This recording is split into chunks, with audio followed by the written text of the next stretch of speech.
તમારી સાથે અહીંયા આંદોલનમાં બેઠવા આવશે અને છેલ્લા શ્વાસ સુધી આપણે સૌ લડી લેવાનું છે મિત્રો। જસદણ વિછાની અંદર પણ ગેરકાયદેસર ખેતરોમાં ટાવર ઉભા કરવાનું કામ કર્યું। આ પોલીસને અને કંપનીના અધિકારીઓને જ્યારે મેં મોરો આપ્યો, આજે 6 દિવસ થઈ ગયા એ કામ બંધ રૂક્યું છે, ત્યારે આપણે સૌએ પણ એક થવાની જરૂર છે, સંગઠિત થવાની જરૂર છે। કારણ કે આ દેશનો ઇતિહાસ એવું કહે છે કે જ્યારે પણ આ દેશમાં ક્રાંતિ થઈ છે ત્યારે ખેડૂતોના દીકરાઓએ ક્રાંતિ કરી છે, ગરીબ અને મજૂર વર્ગના દીકરાઓએ ક્રાંતિ કરી છે, તૂટેલા ફાટેલા કપડા પહેરવા વાળા લોકોએ ક્રાંતિ કરી છે, ઉગાડા પગે ફરવા વાળા લોકોએ ક્રાંતિ કરી છે।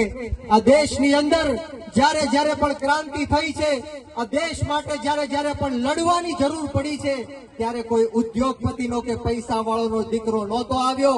આ દેશને જરૂર પડી છે ત્યારે હસતા હસતા જો કોઈ ફાંસીના માચડા ઉપર ચડ્યું હોય તો એ આપણા ગરીબ ખેડૂતોના દીકરા હતા। આ દેશની અંદર જ્યારે રક્ષા અને સુરક્ષાની વાત આપી ત્યારે બોર્ડર ઉપર જ્યાં નમાલી પાકિસ્તાન સામે શહીદ થવા વાળા આપણા ખેડૂતોના દીકરા હતા।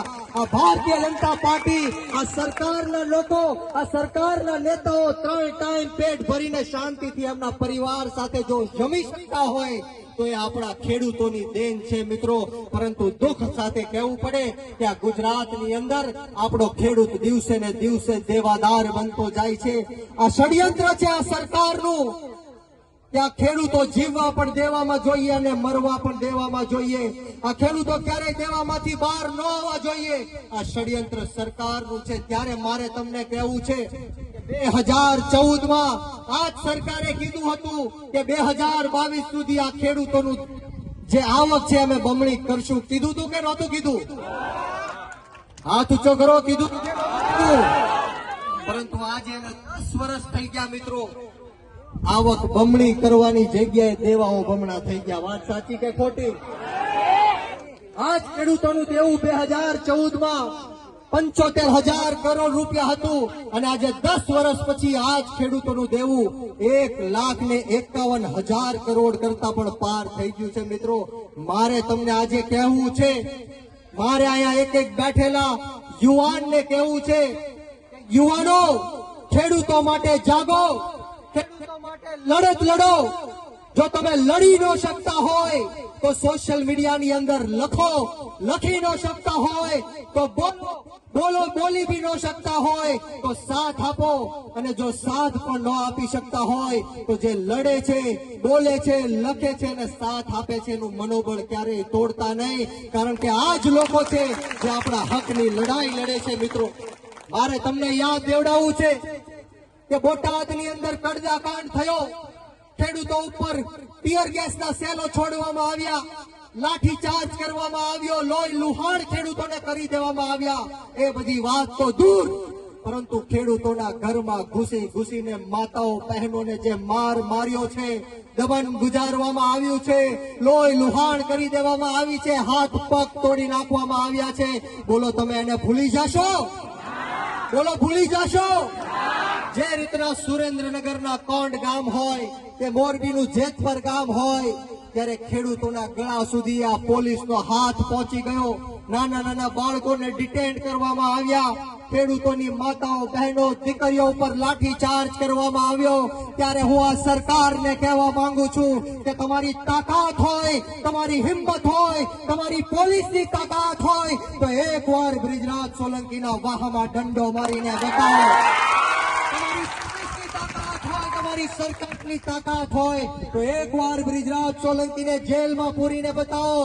તમારી પોલીસ અને સરકારની તાકાત હોય તો બ્રિજરાજ સોલંકીનો અવાજ બંધ કરીને બતાવો। આ અવાજ એક ખેડૂતના પુત્રનો અવાજ છે, આ અવાજ ગુજરાતના યુવાનનો અવાજ છે। આ અવાજ ત્યાં સુધી બંધ નહીં થાય, આ અવાજ ત્યાં સુધી બંધ નહીં થાય જ્યાં સુધી મારા ગુજરાતના 54 લાખ ખેડૂતોનું દેવું માફ કરવામાં નહીં આવે, ત્યાં સુધી કોઈના બાપની તાકાત નથી કે બ્રિજરાજ સોલંકીનો અવાજ બંધ કરી શકે। મારે વિશેષ વાતો નથી કરવી, પરંતુ ગમે ત્યારે પણ અડધી રાતના પણ જરૂર પડે ત્યારે એકવાર અજમાવીને જોજો। મારું કામ બોલવાનું નથી, મારું કામ ભાષણબાજીનું નથી, પરંતુ રણભૂમિના યુદ્ધના મેદાન આ સરકાર હોય કે એની ગુલામ પોલીસ હોય એની સામે મૂછું ચડાવીને મોરે મોરો દેવાનો છે. તમે સૌએ સોશિયલ મીડિયાની અંદર જોયું કે એક વાર નહીં 50 વાર પોલીસે મને પકડીને પોલીસ સ્ટેશનમાં નાખી દીધો. આ હર્ષ સંઘવીએ ડ્રગ્સના મુદ્દાને લઈને હું જ્યારે વિરોધ કરતો હતો ત્યારે મને અંદર નાખી દીધો.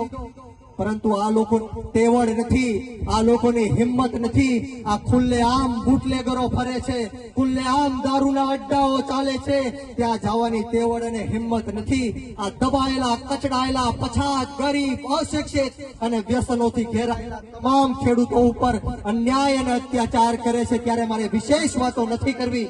અમોને જ્યાં બોલાવીને માન સન્માન આપ્યું, બે શબ્દ બોલવાની તક આપી, તે બદલ તમામ આયોજક મિત્રોનો આ તકે હું ખૂબ ખૂબ આભાર વ્યક્ત કરું છું. ને આવો સાથ સહકાર અને પ્રેમ और હંમેશ મળતો રહે એવી માતાજીના ચરણોમાં પ્રાર્થના સાથે આજે હું એક નારો બોલાવવા માંગીશ. તમામ લોકોને હું વિનંતી કરીશ કે એવો જોરદાર નારો બોલાવવાનો છે કે ગાંધીનગર નહીં પરંતુ આ અવાજ આપણો દિલ્હી સુધી પહોંચી જાય. હું અહીંથી કહીશ, લડેંગે. તમારે સવે બે હાથ ઉપર કરી મુઠ્ઠી વાળી અને તાકાતથી કહેવાનું છે કે જીતેંગે. બોલો, તૈયાર છો? તો બે હાથ ઉપર કરો અને તાળી વગાડીને મને બોલો લડેંગે, અરે લડેંગે, અરે લડેંગે, લડેંગે, લડેંગે,